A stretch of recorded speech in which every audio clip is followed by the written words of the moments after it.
All right, so this video we're going to talk about some of my saws that I have, and this is not all the saws that I have, but this is the majority of them, the ones that I use the most. I have a couple. I have a 395 Farmer Tech that I still need to put together.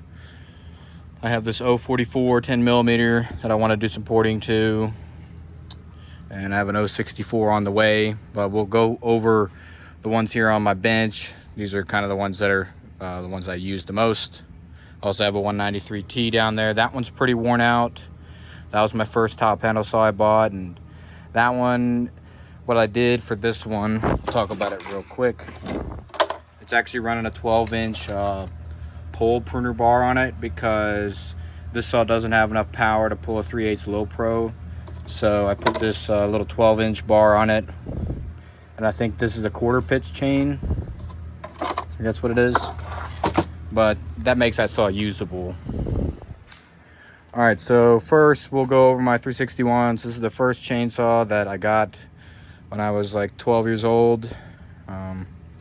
This is the first saw I got. Currently it's running a Canon Super Mini 16-inch. So what's on here? This is actually, yeah, this isn't a full chisel chain. It's like a semi-chisel. I don't really like the semi-chisel chains, but I just didn't know when the guy I bought it from, he said it was not a safety chain, so I'd assumed that it was a full chisel chain as well, but unfortunately it's not, so I'll just have to sharpen that one on just a regular chain grinder. No big deal. The main thing I use this one for is limbing. That's why it's got the Canon Super Mini on it. This saw is not ported, but I did do a muffler port, had to separate this whole muffler in half, gut it out, and then I did this one muffler port on the side. I want to do some porting to this one this winter. It's one of the winter projects. We'll put him down here. Next is this Johnson Red 2188. It's got a new 55 millimeter OEM cylinder on it, ported. I took 60 thousandths off the base, and then I guess around 40 thousandths or so out of the chamber, something like that. This all runs pretty good. I need to put some more time on it. I think it takes a little longer for the rings to seat on one of these Nicosil cylinders. I'm not 100% sure on that, but I think I just need to put a little more time. It's only had like 1.5 tanks run on it so far, if that. It's got decent power. I don't know if I would say it's faster than my 661, but it's decent. It's definitely more than a stock saw. I put the flip caps on it. They're like nice little upgrade. Nice muffler mod on the top here. Opened it up. So that's this one. I might sell this one at some point because I just have kind of too many saws, as you can see. Next, we'll get into my Farmer Tech 440. We're kind of going in order. This one I got last fall. I found that one on eBay with a scored cylinder, so I picked it up and figured I'd mess around with it, do some porting to it, see what kind of gains I could get. So this is the second saw that I got. Actually, no, this is the third saw. So I got the 661 back there second. This is the third one that I got. This is the first like 70cc size saw that I got from Farmer Tech. This is the Husqvarna G444, right? It has a max flow filter on it. You really need to put, you will see a benefit from putting one of these filters on even a stock saw if you do a muffler mod. But the ported saw, you just have to put one of these on it. The stock filter is too restrictive. This one has a little wrap on it. This is actually a bike wrap. Give it a little bit bigger grip. The handle was pretty small, so I put this wrap on there to try to increase the diameter of the handle. This one's got an 064 piston, OEM, or Meteor 064 piston, 52 millimeter OEM cylinder. And I did not cut the base. I just cut the squish band to match that piston since it's quite a bit taller. It's got one large muffler port on it. At some point I want to put a bark box on this one as well. I just haven't gotten around to doing that yet. It's got these eBay spikes. I'm starting to not like these because I've bent this one. You can see how it's bent right there, and I've also bent the one on my 500i. And I'm not hard on my saws, so I don't really see how that I've bent two in like a couple weekends here. So I don't really like those. I'm going to switch those out at some point because they're just too soft.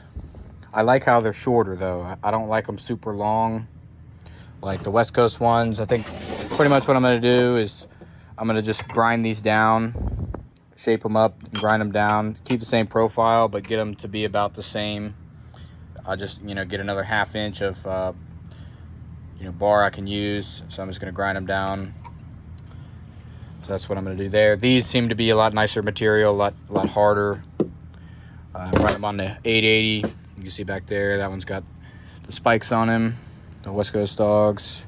So that's pretty much it on this one. It's got that little bit larger side cover. This is a nice little upgrade. This, I think it was like 15 or 20 bucks, something like that. That's a nice little upgrade. All my saws have a chain catcher on them. That's just a nice safety feature to have. I feel that this is a lot better design than just like the little paw that's on other saws. Let's put this one down.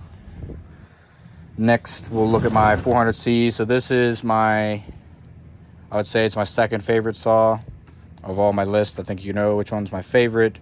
But this one's my second favorite. It's super light. This is just a bolt-on saw so far.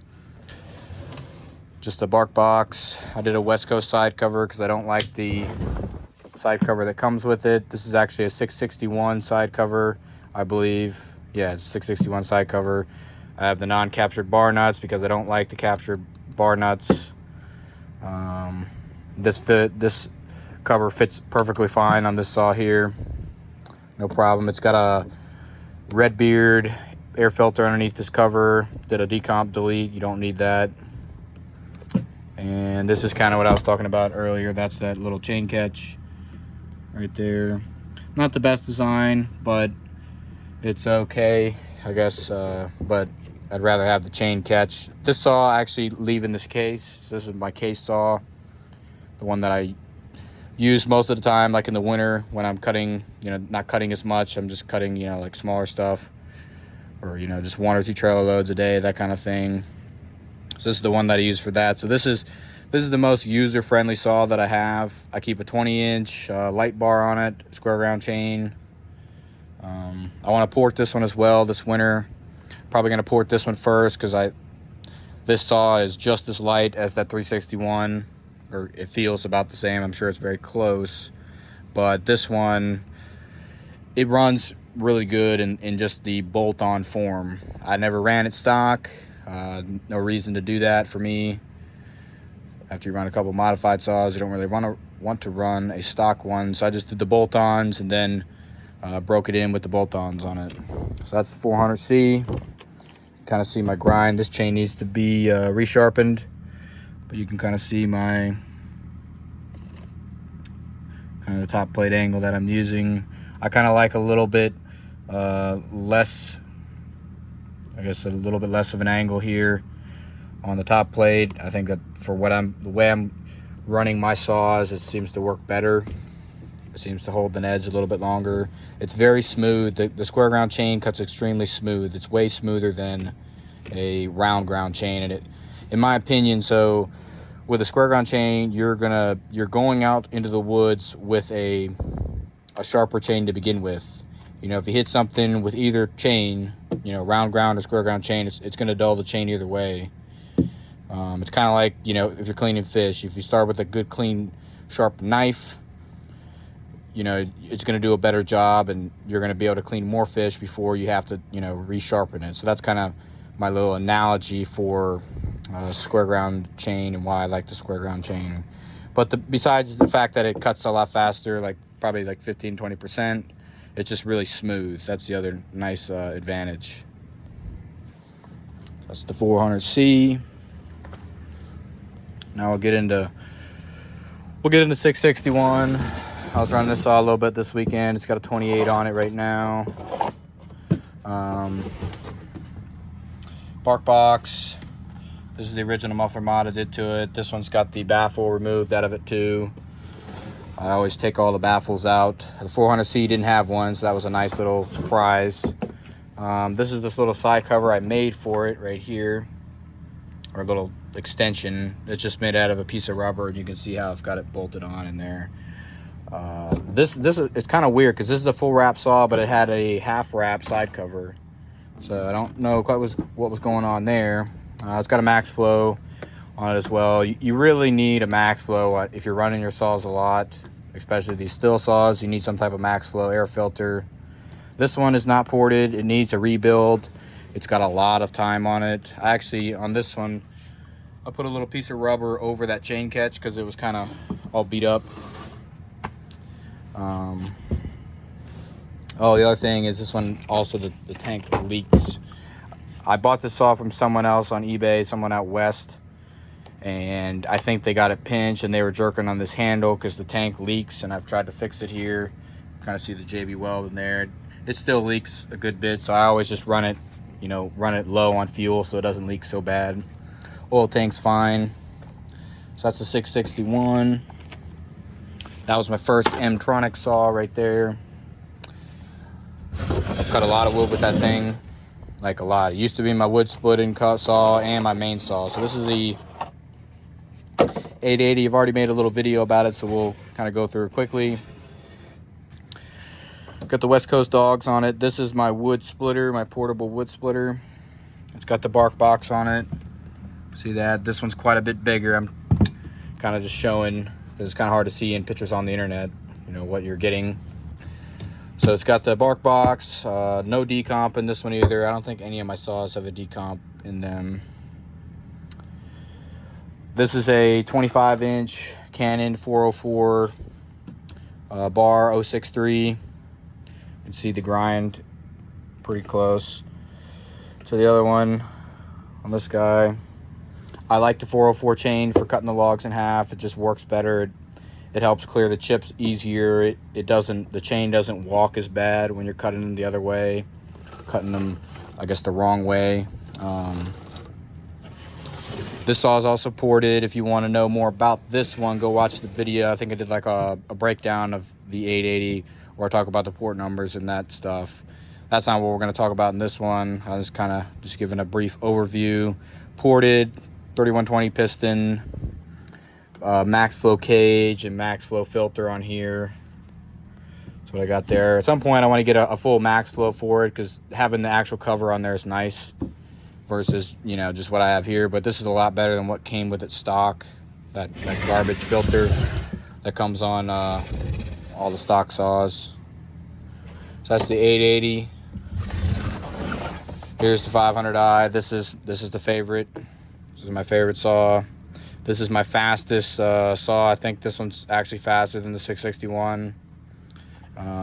Now it is. It used to not be, but now it is. I'm running a Samara 24-inch lightweight bar on it. Chain's a little loose. Square ground chain as well. Pretty much all my chains that are I'm able to square grind them because it's just faster. You can sharpen a chain quicker with this chain grinder. So yeah, I'm running this tube filter. I like the tube filter. I don't really like the way that the max flow looks on these, so, and I think you gotta do some modifications to the plastic, and I had already bought this and this was cheaper, so this is what I'm running on this one. It doesn't have any real drawbacks. It doesn't let any particulates into the intake from what I've seen when I've taken it off and cleaned it. This one needs to be cleaned. You can see how much smaller the bark box is on the 500 versus the 880.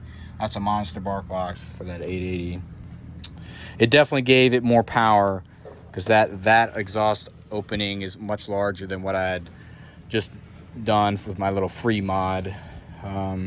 Bicycle piston, ported.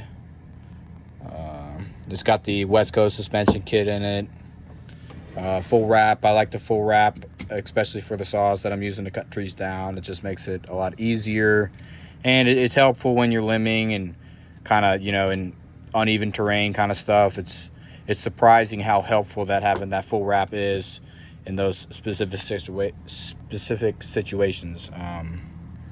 There's my little muffler mod there, additional. So I opened up this side one.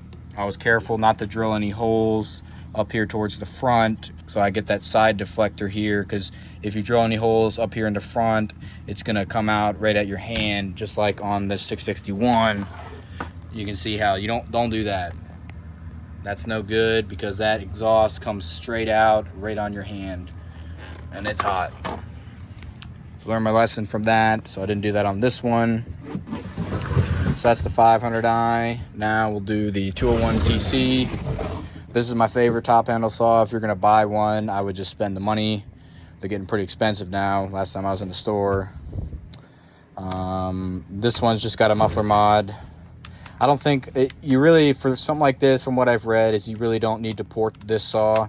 It's not going to cut that much faster, especially because I'm only cutting wood that's, you know, just like limbs and stuff that I can just run the saw with one hand and then feed with the other hand, so I can cut it quickly. So I'm not going to port this saw. This one's just going to stay as is. It runs as fast as what I need it to run. I did try a square ground chain on this one, but most of the limbs and stuff that I cut seem to be a little bit dirtier. A lot of them are laying on the ground. It's more kind of a cleanup saw. So I'm just running I guess it's a semi-chisel chain. That's what this is. You see, so not square ground. These chains do hold an edge longer if you're cutting dirty wood or wood that's been laying on the ground. This round chain. But, you know, square versus just round, full chisel, you know, that perfect, or that corner here, I don't notice any difference. But the round corner, round chisel chain will, you know, take a little bit more abuse, stay sharp longer in the dirtier wood. So that's the 201. It's just got a, like I said, just a muffler mod. That's it on this one. This one, for whatever reason, you can see the muffler mod. For whatever reason, it's kind of hard to start. It takes like several pulls to get it started. So I don't quite understand that, but it always starts. It just takes several pulls to get her going. It did fall off my four-wheeler one time. That's why this is kind of smashed. That was no good. So that's pretty much it for the saws that I have. I'd say if you're getting into firewood, the saw that I would buy would be this 400C. That saw is I think if you're just going to buy one, I'd buy the 400C. And if you're going to buy a second one, I'd get this 201 TC. That'd be a good solid foundation. This one for more of the cleanup, the limbs and stuff, because all that's good wood. So I think between this one and this one is all you really need if you're not cutting as much as I am. I cut a lot. I cut 40 plus cords of wood a year. So having several saws, when something happens to a chain, I can just grab a different saw. That's kind of a nice feature. And then, some of these saws that I have, kind of specific applications. Like this one is mainly just for cutting the logs in half, so I don't have to try to split them out in the woods. And it just makes getting them out of the woods a lot easier. So, all right, that's it for this one. Thanks for watching.